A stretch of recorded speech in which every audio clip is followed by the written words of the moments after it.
जय श्री राम। जैसे कि आप लोगों को पता होगा कि मैं हूँ कुशा अग्रवाल एंड आज का जो टॉपिक है वो है the people talk behind your back. So yeah almost it's like humours जो कि ह्यूमर्स लोग फैलाते हैं और मोस्टली ह्यूमर जो कि होते हैं कैरेक्टर लोगों में। तो ऑब्वियसली से अपने पॉइंट जो लोग तुम्हारे बारे में बोलते हैं तुम्हारे पीठ पीछे या तुम्हारे बारे में कुछ भी एक चीज़ कनेक्ट करने के बाद फिर वो तुम्हारे बारे में बोलते हैं, उन लोगों की तो बिल्कुल सुननी ही नहीं चाहिए because they are just assuming something. They are just saying things जो अज्यूम कर रहे हैं तुम्हें किसी लड़के के साथ देख के या तुम्हें कहीं पे जाते हुए देख के। They are just assuming things. तुम क्या कर रहे हो क्या नहीं कर रहे हो वो सिर्फ अजम्पशंस है उनके कि ऐसा हो रहा होगा। That's not truth. You getting my point? They are just assuming something. वो तुम्हारे बारे में इसलिए नहीं बोल रहे क्योंकि उनको तुम्हारे बारे में कुछ पता है, बट वो तुम्हारे बारे में इसलिए बोल रहे क्योंकि उनको कुछ नहीं पता। अब just imagine they are seeing something, उनका उसका प्रूफ भी नहीं है। तो तुम समझ रहे हो तुम्हारा कोई कैरेक्टर डैमेज नहीं होता जब तुम्हारे बारे में कोई फालतू इंसान कुछ बोलता है। ये चीज मेरे साथ बहुत हुई है लिटरल। मेरा फिफ्थ क्लास में मेरा ह्यूमर है कि मेरा कोई बॉयफ्रेंड था। फिफ्थ क्लास में ह्यूमर था कि कोशा का कोई बॉयफ्रेंड। आज तक मेरा कोई बॉयफ्रेंड नहीं था, ठीक है। लेकिन वो फिफ्थ क्लास से चल रहा है और वो आज तक यही है कि था नहीं था किसी को कुछ नहीं पता क्योंकि प्रूफ किसी के पास नहीं था क्योंकि था ही नहीं। तो कैसे लाते बेचारे प्रूफ। अब तुम इमेजिन करो जब मैं फिफ्थ क्लास में ह्यूमर्स के साथ घूम रही थी विद बॉयफ्रेंड और मैं आज तक बॉयफ्रेंड नहीं बनाया, तो ऑब्वियस बात है लोग बाबू के पास प्रूफ तो है नहीं। वो क्या कर वो अज्यूम कर रहा है, सिर्फ अज्यूम कर। और उनके अजम्पशन से तुम्हारा कैरेक्टर डैमेज नहीं होता, इसलिए तुम उसे पर्सनली मत लो। लोग पता है मोस्टली क्या करते हैं, तुम्हें रेज बेट करते हैं। वो तुम्हें ना इनडायरेक्टली पोक करेंगे, प्रवोक करेंगे, टीज करेंगे, तुम्हें उल्टे सीधे कमेंट्स करेंगे ताकि तुम्हारा ब्रेन उस चीज को वायर्ड करे और तुम रिएक्ट करो। और जहां तुम रिएक्ट करने लग गए भाई वो जीत गए। तुम्हें रिएक्ट नहीं करना मोस्टली। ये चीज मैंने अपनी जिंदगी में सीखी है। तुम जितना ज्यादा रिएक्ट करते हो लोग उतना ज्यादा एंटरटेन होते हैं। कभी कभी लोग तो इसलिए परेशान करते हैं ताकि तुम रिएक्ट करो उन पे। समझ रहे हो? मतलब तुम समझ रहे हो को कितने का मतलब कितना के सन की लोग है भाई दुनिया में। वो चाहते हैं तुम रिएक्ट करो भाई, उनकी फालतू बातों में तुम रिएक्ट करो ताकि उनको मजा आए। Just imagine. तो please be aware of these kind of सनकी पीपल। जो लोग तुम्हें जानते हैं या जो लोग तुम्हें समझते हैं उन्हें पता है कि ये नहीं हो सकता। मतलब कहने का सेंस है जैसे जो लोग मैंने अपना कैरेक्टर पहला, बट अपने कैरेक्टर को इतना स्ट्रॉन्ग बिल्डअप बनाओ, इतनी ज्यादा स्ट्रॉन्ग बिल्डअप रखो कि जो भी इंसान तुमको जानता हो वो मुंह पे कह दे कि मैं नहीं मान सकता ये हो सकता है, कोशा ऐसा नहीं कर सकती। और ये मेरे केस में हुआ था। इवन जब ये ह्यूमर चला तो लिटरली जितने भी लोग मुझे जानते थे उन सबका यही रिएक्शन था कि हमें तो पता है ऐसा हो ही नहीं सकता, ऐसा कर ही नहीं सकती तू। हमें पता है लिटरली। मेरी जब ह्यूमर उठा था तो मेरी एक बंदे से बात हुई थी, तो उस बंदे को मैंने कहा कि ऐसा ऐसा ह्यूमर है। उसने कहा क्या ह्यूमर है मुझे बता तो सही। मैंने कहा ऐसा ऐसा ह्यूमर है। तो अब वो बंदा ऐसे आके बोला कि ऐसा ऐसा रूमर रूमर होता है, मैं तेरे ह्यूमर बोल रही हूँ भाई। अरे भाई सॉरी, बट रूमर होता है। तो रूमर जो था ना वो ऐसा रूमर था। तो फिर है ना जो मैं खुद ही भूल गई मैं क्या बोल रही थी। हाँ, ऐसा जो रूमर था मैंने उस बंदे को बताया, तो वो बंदा ऐसे कि अगर मुझे ये चीज़ पता भी चलती ना तो मैं इस पे भरोसा नहीं करता क्योंकि मैं तेरे को जानता हूँ। जबकि उस बंदे को वो मुझे कुछ बहुत ज़्यादा नहीं जानता है। 1 महीने मेरी उससे थोड़ी बहुत बात हुई है, कोई ऐसा नहीं पूरे 1 महीने बातें हुई है, बस बात हुई थी थोड़ी बहुत। और उस बंदे ने ये लाइन बोली कि मैं जानता हूँ अगर ऐसा कुछ मुझे पता भी चलता तो मैं इस बंदे की बात नहीं मानता बिकॉज़ मुझे पता है तू ऐसी लड़की नहीं है। जस्ट इमेजिन भाई, इतना कैरेक्टर बिल्डअप कर लो कि जब तुम्हारे जो नोन लोग हैं जिन्होंने तुमसे बात करी है वो ये चीज़ मुँह पे बोलेगी वो ऐसा नहीं कर सकती। Just build your character that much. ये चीज तो मैंने फील की, ये चीज तो करो भाई। बाउंड्रीज रखो, अपना स्टाइल लो और जो तुम्हारी बाउंड्रीज है उनको पुश मत करो। उनको ये मतलब अरे मतलब बाउंड्री पुश का मतलब ये होता है कि जैसे एक होता है जब अपन एक्सरसाइज में बाउंड्री बनाते हैं कि चल इतना चल मैं 20 मिनट में मैं 20 मिनट एक्सरसाइज करती हूँ करंटली। तो मेरी बाउंड्री ये है कि जिस दिन मुझे 20 मिनट एक्सरसाइज करना बहुत नॉर्मल लगने लगेगा उस दिन मैं 25 कर दूंगी। वो बाउंड्री पुश अलग होती है। एक होता है जब तुम है ना एक बाउंड्री रखो कि देख मैं एक लड़के को इस लेवल से आगे नहीं आने दे सकती। तो उस जगह जब ये लाइन तुम बोल देते हो कि इस लड़के को मैं इस जगह से आगे नहीं आने दे सकती, देन डोंट एक्ट लाइक कि चल कोई बात नहीं थोड़ा सा ही तो अंदर घुस रहा है। नहीं, नहीं घुस सकता, नहीं घुस सकता, बिल्कुल नहीं घुस सकता। जब बोल रही है मुझे नहीं पसंद है तो नहीं पसंद है। बुरा लगे भला लगे अच्छा लगे नहीं लगे, that is not my problem. If I am saying I am having a boundary that means I am having a boundary and you can't disrespect my boundaries. You can't disrespect my words. You can't disrespect my actions. This is how it works this that. तब जाके तुम्हारा character buildup माना जाता है कि हाँ भाई कुछ उखाड़ा है। क्योंकि तुम्हें क्या लगता है कि ये जो लोग हैं जो कि जिनकी लोग रिस्पेक्ट करते हैं वो कैसे होते हैं, वो बहुत पोलाइट होते हैं। अरे गड्ढा, जो लोग अपनी बाउंड्रीज कभी भी पुश नहीं करते ना, जो ऐसे होता है ना कि भाई हम सहन नहीं करेंगे, उन लोगों की इतनी रिस्पेक्ट होती है ना, लोग उनसे बोलने से पहले 3 बार पूछते हैं कि भाई ये उल्टा नहीं बोल सकते आप उनसे। क्योंकि उन्हें पता होता है कि अभी उल्टा बोले कि अभी चिल्लाएगी अभी बेड में आ जाएगी। और ये खौफ नहीं होता है, ये रिस्पेक्ट होती है। कई बार रिस्पेक्ट और खौफ में सिर्फ इतना सा फर्क होता है कि रिस्पेक्ट इंसान खुद की पीस के लिए खुद के लिए रखता है और जो अपन खौफ बोलते हैं, डोमिनेंस बोलते हैं, वो एक फेक रिस्पेक्ट टाइप की होती है कि भाई इंसान आपसे बस फालतू ही डरता है, कोई लॉजिक नहीं है उसमें, तुम्हारा कोई रोल नहीं है उसमें, बस तुम ऐसे डरा धमका के दंगा रहे हो। और मैं चीज पर्सनली बता रही हूँ, जब बात आती है जेन्युइन रिस्पेक्ट और एक फालतू की रिस्पेक्ट की, मैं हमेशा ये बोलूंगी मेरे को जेन्युइन रिस्पेक्ट से फर्क पड़ता है, चाहे वो दो जने ही करे, मुझे फर्क नहीं पड़ता, चाहे 40 लोग मुझसे डरते हो, मुझे फर्क नहीं पड़ता, लेकिन अगर वो दो लोग नहीं जेन्युइन रिस्पेक्ट करते हैं, अगर वो दो लोगों की मुझसे ये लाइन निकल रही है ना कि यार ऐसा मत बोल यार, कुछ को बुरा लग रहा है, that moment that's a respect and that's a gain for, that's a gain for.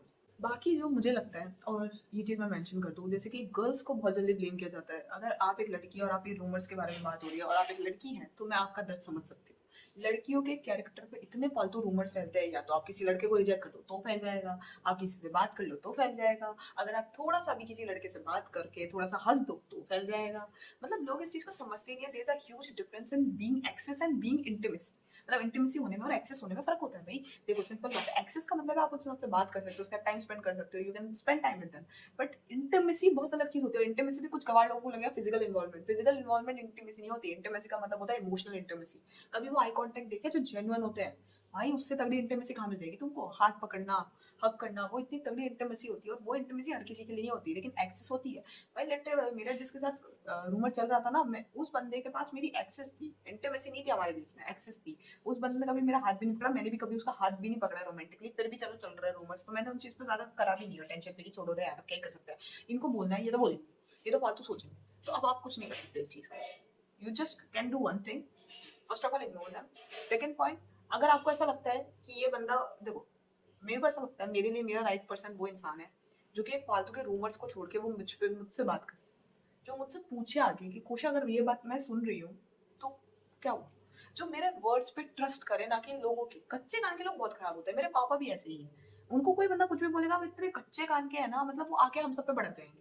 And ये चीज मुझे कभी पसंद नहीं आती। मेरा मानना है, अगर इतना कच्चे कान के लोग मुझे अच्छे नहीं लगते। मेरे को ऐसे लोग अच्छे लगते हैं जो कि बातों पे जल्दी से भरोसा नहीं करते, जो कि एक्चुअल में अगर तुम्हारे दोस्त है तो पहले वो तुमसे बात करेंगे कि ऐसा कुछ है नहीं है। They don't assume things, okay, they don't assume the rumours around you, okay. तो इस चीज को समझो कि जो लोग तुम्हारे हैं, जो तुम्हारे लोग हैं, राइट पर्सन से, मैं मानती हूँ मेरा राइट पर्सन वो इंसान है जो लोगों की ना सुने, जो मेरी सुने। बिकॉज मेरे बारे में इतना उल्टा सीधा हो चुका है, मतलब मेरा हमेशा होता है, मेरे मेरे को उल्टे सीधे अंजाम लगते ही रहते हैं फालतू पकड़, और एट द एंड सबको पता चलता है कि वो झूठी था। लेकिन वो एट द एंड बहुत लेट ही आता है भाई, मुझसे स्कूल छोड़ने के बाद या फिर वो जगह छोड़ने के बाद आ रहा है, तो क्या मतलब है फिर उसके बाद का। मैं तो बदनाम हो गई ना एक टाइम पे मुझे माँ कसम ऐसी ऐसी गालियां पड़ी है। आर वर्ड तो मेरे लिए बहुत, मैंने बहुत पहले सुना था मेरे टॉपिक पे, जबकि मैंने कुछ नहीं बिगाड़ा था। एंड लिटरली मैंने, मेरे को अभी तक याद है, मतलब मेरे को आज तक कुछ चीज़ याद है दैट एक बार मैंने ना 9th क्लास का टाइम था, उस टाइम पे मेरा एक सीनियर था, उसको मैंने मना कर दिया था, और लिटरली वो इतना खुंदक में आ गया था कि उस बंदे ने लिटरली टीचर से भी शिकायत कर दी थी। और है ना, मतलब एनुअल फंक्शन में वो टीचर मेरे मुंह पे आके बोलता है कि तुझे निकाल दूंगा मैं कोशा। एंड आई बी लाइक साले, इस भड़वा सीनियर जो कि जिसको मैंने थोड़ा सा मना क्या कर दिया, इस बंदे ने पहले पॉइंट में शिकायत कर दी, और ये भड़वा टीचर। और माँ कसम वो टीचर को एज ए टीचर भी नहीं था, ठीक है, ऐसा नहीं मैं टीचर की डिसरिस्पेक्ट करती हूँ, अगर कोई लायक होता है तो मैं उसकी रिस्पेक्ट भी करती हूँ, बट वो भड़वा ही था। सर वो भड़वा ही था, वो बंदा था संस्कृत का, और मैं माँ कसम नाम ले सकती हूँ उसका, बट मैं लेना नहीं चाहती, मैं स्कूल के बच्चे समझ भी गए होंगे अब तक कौन था वो भड़वा टीचर। माँ कसम भाई बहुत ही बच्चा था भाई वो टीचर, 20 साल का होगा, मतलब 20-25 साल का होगा वो, उसमें मेच्योरिटी नहीं थी यार। भाई वो लिटरली ऐसे बोलता था क्वेश्चन तो नाराज हो गई। भाई लिटरली हमारी क्लास की लड़की के पीछे पड़ गया था यार वो। यार भाई लिटरली भाई बहुत हंसे थे हम लोग। मैं लिटरली बता रही हूँ मैं ये चीज, देखो राइट पर्सन मेरे अकॉर्डिंग, मेरा राइट पर्सन वो है जो लोगों की बात नहीं, जो मुझ पर ट्रस्ट करता हो, जो मेरे से आके बात करे, जो मेरी बातों पे ट्रस्ट करे। और नॉट जस्ट ट्रस्ट, तुम देखो ना मेरे साथ बैठ के, तुम 5 दिन मेरे साथ रह जाओ, छठवें दिन तुम खुद बोलोगे कि कोशा के बारे में जितने भी रूमर्स है सब फालतू। 5 दिन, इवन 5 मिनट में पता चल जाता है। 5 मिनट तुम मेरे को लड़कों के बगल में देखो, तुम्हें पता चल जाएगा। The level of boundaries I put with a man or a boy is so strict, is so strict that you can't even talk to me. मतलब लिटरली अगर तुम एक लड़के हो तो तुम जल्दी से मुझसे बात नहीं कर सकते, और कर ली तो वो कोई ना कोई सिचुएशन होगी, वरना लिटरली मैं ना लड़कों की तरफ देखती भी ऐसे होगी, मार दूंगी साले, मार दूंगी, जान से मार दूंगी, देख कैसे पड़े भाई। लिटरली भाई, मतलब लिटरली भाई देखो, बाउंड्रीज मेरी बहुत स्ट्रांग है फॉर अ मैन और फॉर अ बॉय। सो अगर तुम मेरे साथ 5 दिन भी रह लोगे ना, तो तुम समझ जाओगे कि भाई वो ऐसा कुछ भी, मेरे जितने भी रूमर्स है वो सारे फालतू है, तुम्हें समझ में आ जाएगा। सो वो किसी इंसान को देख के बता सकते हो कि ये इंसान कैसा है, माँ कसम देख के समझ में आ जाता है। देखो वो उस चीज के लिए बहुत ज्यादा समझदारी चाहिए होती है, ये नहीं कि तुम फालतू फालतू assumption लगा दो, बट देख के समझ में आ जाता है कि ये इंसान कैसा है। तो अगर तुम मुझे मेरे साथ 5 दिन रह लोगे तो तुम्हें समझ में आ जाएगा। अब वही वाली बात है कि भाई तुम अगर फालतू के लोगों पे भरोसा करते हो मुझसे ज्यादा, तो you are not my right person. Personally what I felt is तुम्हारी लाइफ में हमेशा राइट पर्सन एक रॉन्ग पर्सन के जाने के बाद ही आएगा। मोस्टली जो मैंने फील किया है वो यही है दैट तुम्हारी लाइफ में जो जैसे कि जब भी मेट के अंदर जो अंशुमन के जाने के बाद ही गीत को समझ में आया था कि Aditya is a right person. If तुमने जब भी मेट देखी हो तो लास्ट के सीन में वो एक लाइन बोलती है कि तुम्हारा सिर्फ एक एहसान रहेगा मुझ पे, एक, कि तुम अंशुमन को वापस ले, वरना मैं कभी समझ ही नहीं पाती आदित्य कि मैं क्या चाहती हूँ। उसका मतलब क्या था कि उसे भी नहीं पता था कि Aditya is the right person है, Anshuman is the wrong person. जब तक वो एक रॉन्ग पर्सन और एक राइट पर्सन के साथ रही नहीं, उसको समझ भी नहीं आया कि आदित्य सही क्यों है और अंशुमन गलत क्यों है। तुम समझ रहे हो? तुम्हारी लाइफ का अंशुमन मैटर नहीं करता, तुम्हारी लाइफ का आदित्य मैटर करता है। तो तुम्हें वो लड़का या वो लड़की पे ध्यान नहीं देना है जो कि तुम्हारी लाइफ में रायता फैलाइए। जब तक वो लड़की रायता नहीं फैलाती तब तक तुम्हारी लाइफ की गीत या आदित्य कैसे आते? तुम्हें कैसे पता चला? इवन तुमने एक चीज नोटिस करी हो तो ऐसा नहीं है कि उस पूरी जब भी मेट कर सिर्फ अंशुमन एक विलन था। याद है तो फर्स्ट सीन का ना, आदित्य की गर्लफ्रेंड उसे बिना बताए शादी कर लेती है, उसका दिल टूट जाता है। समझ रहे हो? आदित्य का भी दिल टूटा था और गीत का भी दिल टूटा था। दोनों दिल टूटने के बाद दोनों को एक दूसरे से मिलने का मौका मिला था। मतलब पहले आदित्य का दिल टूटा तब उसको गीत मिली, फिर गीत का दिल टूटा तब जाके उसे आदित्य मिला, एंड देन दे रियलाइज कि they both were right for each other. So this is what a right person looks like. तुम्हें राइट पर्सन के साथ ऐसा नहीं होगा उसके साथ बटरफ्लाइज आएगी, उसके साथ फ्लर्ट करने का मन करेगा, उसके साथ इंटीमेट होने का मन करेगा। नो, राइट पर्सन के साथ तुम्हें बैठ के सिर्फ इतना मन करेगा कि शायद मैं पूरी जिंदगी इसके साथ बैठ सकता हूँ, चुप होके बैठ सकता हूँ, बातें कर सकता हूँ, इसके साथ बैठ के मैं 10 पंचायती छोड़ सकता हूँ। मैं इससे कभी बोर नहीं होऊंगा अपनी लाइफ। मैं जिंदगी भर इसके साथ रह लूंगा, मुझे इसके लिए काम करना अच्छा लगता है। प्यार का सबसे बड़ा जो मैं मानती हूँ जो मेरे लिए है, मेरे लिए बिल्कुल मैटर नहीं करता एक बंदा मेरे लिए क्या गिफ्ट लेकर आ रहा है, एक बंदा मुझे क्या बोल रहा है, एक बंदा मुझे कैसे हाथ लगा रहा है। मेरे लिए मैटर करता है if a man is doing something for me, it means act of service. प्यार का सबसे प्यारा रूल ये होता है कि तुम सामने वाले के लिए, तुम्हें वो काम करने अच्छे लगते हैं। You start loving things for, मतलब you start loving doing things for that person. If you really someone, तुम इससे अपने आप से एक चीज पूछो, अगर तुम्हें कभी ऐसा लगे कि मैं इस इंसान से प्यार करता भी हूँ या नहीं करता हूँ, या मेरे दिमाग में इसके लिए क्या है, जस्ट इतनी सी चीज पूछो, क्या मुझे इसके लिए चीजें करना अच्छा लगता है? क्या मुझे अच्छा लगता है इसकी केयर करना? क्या सच में जब मैं इसके लिए कुछ भी काम, जैसे अगर तुम लड़के हो तो क्या मैं इसके लिए अगर कुछ काम करता हूँ, जैसे मैं इसके लिए कुकिंग करूँ या मैं इसकी हेल्प करूँ या मैं इसके लिए जो भी करता हूँ, क्या मुझे अच्छा लगता है? अच्छा लगता है मुझे उसका सपोर्ट करना, उसके पास खड़ा रहना, उसका केयर टेकर बनना? और क्या मुझे सच में इससे कुछ चाहिए? अगर तुम्हारा जवाब है कि मैं इसकी केयर करता हूँ नॉट बिकॉज मुझे वो चाहिए, बट बिकॉज मैं जेन्युइनली उसकी केयर करना चाहता हूँ, उसकी केयर करना मुझे अच्छा लगता है, उसके साथ रहना, उसे लोगों से बचाना, उसे प्रॉब्लम से बचाना, उसे प्रॉब्लम में ना देखना, उसे प्रॉब्लम में देख के मुझे प्रॉब्लम होती है, ये अगर है, और अगर तुम्हारी ये है कि मुझे इससे कुछ नहीं चाहिए, मैं इसलिए नहीं करता क्योंकि मेरे को इससे कुछ चाहिए, but because I love to do that things for you, then you are in love with that person. Now जो भी बंदा तुम्हारे दिमाग में क्लिक हो रहा है तुम कमेंट्स में डालो भाई, अच्छा लगेगा यार, मजा आएगा भाई, कपल बनेंगे भाई।